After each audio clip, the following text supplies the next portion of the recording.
அம்மா இன்னைக்கு Sunday special pepper chicken gravy தான் செஞ்சாங்க. சூப்பராக இருந்துச்சு. சப்பாத்தி கூட ரைஸ் கூட அல்டிமேட்டாக இருந்துச்சு. இந்த ரெசிபியை நீங்கள் அம்மா கிட்டேருந்து கற்றுக்கோங்க. பிஸ்மில்லாஹிர்ரஹ்மானிர்ரஹீம். அஸ்ஸலாமு அலைக்கும். Welcome back to Khader kitchen.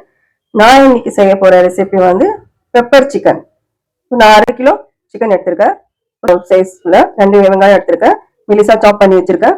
இப்போ கொஞ்சம் கொத்தமல்லி, தேவையான அளவுக்கு எண்ணெய், இஞ்சி பூண்டு பேஸ்ட், நான் ரோஸ்ட் பண்ணி வச்ச மிளகுத்தூள், ரோஸ்ட் பண்ணி வச்ச ஜீரகத்தூள், கொஞ்சம் மஞ்சள் தூள், மிளகாத்தூள், கரம் மசாலா, தேவையான அளவுக்கு காரம் தேவையான அளவுக்கு போட்டுக்கணும். இப்போ வாங்க எப்படி செய்யலாம்னு பார்க்கலாம். இப்போ வாங்க ஃபர்ஸ்ட் ஸ்டவ் ஆன் பண்ணிக்கலாம். குக்கர் சூடாச்சு, எண்ணெய் ஊற்றிக்கிறேன். வெங்காயம் சேர்த்துக்கிறேன். சூடாச்சு எண்ணெய்.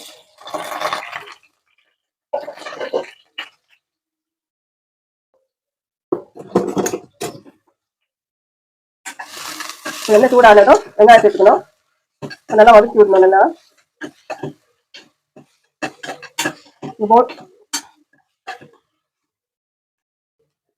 கண்ணாடி பதம் வர வரைக்கும் வதக்கணும். சிக்கன் சேர்த்துக்கிறேன். ஒரு ஸ்பூன் சேர்த்துக்கிறேன். நான் எப்பவுமே சிக்கன் எடுத்தா 5 தடவை இல்ல 7 தடவை நல்லா வாஷ் பண்ணுவேன். நீங்க எத்தனை தடவை வாஷ் பண்ணுவீங்கன்னு சொல்லி கமெண்ட்ல சொல்லுங்க.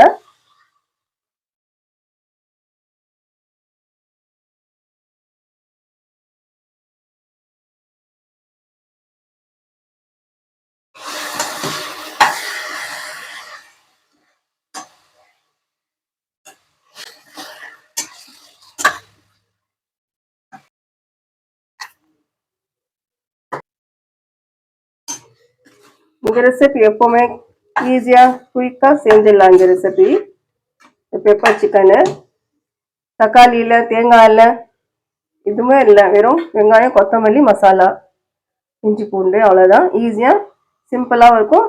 வேலை கூட கம்மியாக இருக்கும். குயிக்காக செஞ்சு ஆஃபீஸுக்கு போகிறவங்க எடுத்துன்னு போகலாம். கொஞ்சம் கொத்தமல்லி தூவி அதுவும் வதக்கிக்கலாம். நல்லா வறுக்கணும். எண்ணெயில் வெங்காயம், கொத்தமல்லி போட்டு நல்லா வதக்கணும். பாருங்க, சிக்கன்லேருந்து தண்ணி விடுது பாருங்க. அதுக்கப்புறம் தான் மசாலா சேர்த்துக்கணும். அப்போது நம்ம எனக்கு ஜூஸியாக டேஸ்டாக இருக்கும் சிக்கன் சாப்பிடும்போது. சீரக பொடி சேர்த்துக்கிறேன், 1/2 ஸ்பூனு.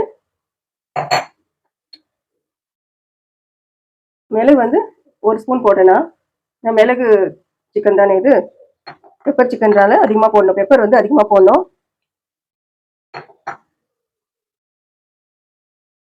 கொஞ்சோண்டு மஞ்சள் தூள் 1/4 ஸ்பூன். பெப்பர் நிறைய போட்டுருக்கனால ஒரு 1/4 ஸ்பூன் மிளகாத்தூள்.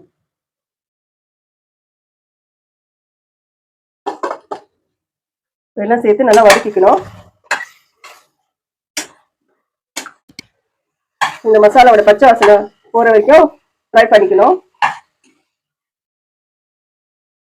நம்ம எவ்வளோக்கு எவ்வளோ நல்லா வதக்கி நம்ம செய்யறோமோ அவ்வளோ டேஸ்டா இருக்கும் கிரேவி.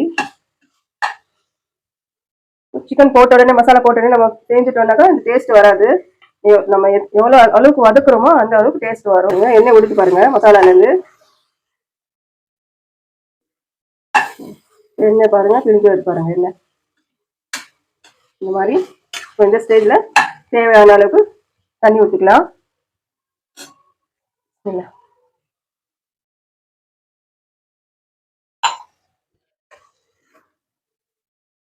சால்ட் போட்டுருக்கு இல்லையா, அது கரெக்டா இருக்கா செக் பண்ணி பார்த்துக்கலாம்.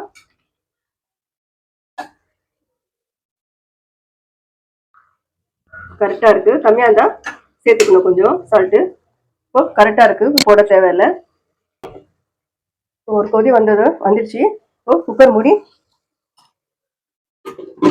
ஒரு 2-3 விசில் விடணும். சரிங்களா?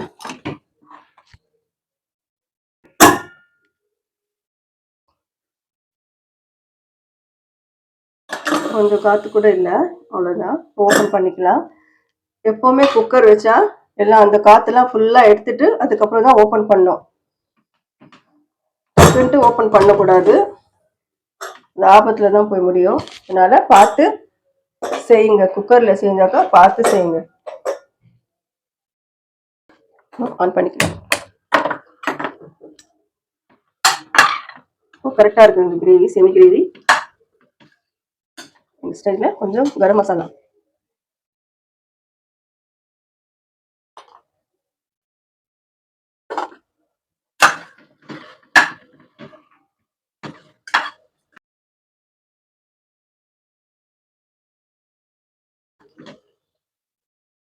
ஸ்டவ் ஆஃப் பண்ணிட்டு அவ்வளோதான், குக் ஆயிடுச்சு. பாருங்க எவ்வளோ ஈஸியா, சிம்பிளாகவும் ஈஸியா வந்தது. டக்குன்ட்டு செய்யணும்னா இந்த மாதிரி குயிக்கா செஞ்சு எடுத்துன்னு போகலாம். ஆஃபீஸ்க்கோ இல்லை ஸ்கூலுக்கு போறதுன்னா கூட, இல்லை வேலைக்கு போறவங்க, ஆஃபீஸ்க்கு போறவங்க, இந்த மாதிரி டக்குன்னு செஞ்சு எடுத்துன்னு போகலாம். பாருங்க எவ்வளோ சிம்பிளா ஈஸியா குயிக்கா ரெடி பண்ணிட்டோம் இந்த ரெசிபி. இந்த பெப்பர் சிக்கன் நீங்களும் உங்க வீட்டில் ட்ரை பண்ணுங்க கண்டிப்பா. இந்த ரெசிபி